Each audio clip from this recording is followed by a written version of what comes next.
Saya kemarin bicara dengan salah seorang pejabat di kepolisian. Saya punya ide begini. Saya bilang, Pak, waktu Bapak nangkap orang, orang itu punya istri dan punya anak-anak untuk sekolah. Maka yang stres itu ada 3. 1, yang ditangkap, 2 istrinya, ketiga anak-anaknya. Kalau itu yang ditangkap itu kasus kejahatan, kemudian atau kriminal, itu orang kaya mungkin gak ada problem. Dia bisa ada pengacara pendamping. Mungkin gak ada problem, anak-anaknya tetap sekolah, paling hanya malu karena dibully di sekolah. Istrinya masih bisa makan, masih bisa ke salon. Pertanyaannya adalah, ketika yang ditangkap itu masyarakat miskin dan dia mencuri atau melakukan kejahatan untuk menutupi kemiskinannya, maka itu bencana sosial.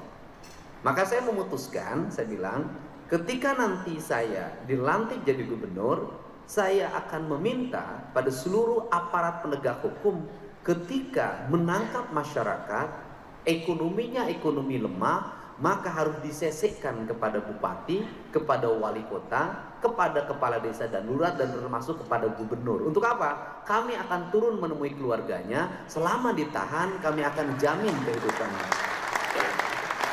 Ini problem. Sehingga saya katakan bisa jadi suaminya ditangkap, istrinya jadi PSK. Bisa jadi suaminya ditangkap, anaknya itu jual diri. Kenapa? Untuk menutupi rasa lapar dalam dirinya. Ini problem kemiskinan yang akan timbul karena proses hukum. Untuk itu negara harus hadir menyelesaikan. Maka saya punya pengalaman betul. Ketika saya dulu jadi bupati, setiap orang yang keluar dari penjara maka harus datang ke kantor saya. Kenapa? Karena dia ketika pulang, 1, istrinya bisa jadi sudah kawin lagi. Yang kedua, bisa jadi keluarganya tidak menerima. Yang ketiga, kalau di LP dia dikasih makan, di rumah belum tentu dia mendapatkan makan. Maka negara harus memberikan rasa terang ketika dia keluar dari penjara. Ini problemnya. Sehingga saya pikir Pak Wamenko ini bisa mendorong gagasan baru. Kita bukan hanya sibuk di beras, kita bukan hanya sibuk di bantuan subsidi BBM, tetapi di sebuah negara seperti Indonesia, kita harus sibuk dengan apa? Dengan problem sosial.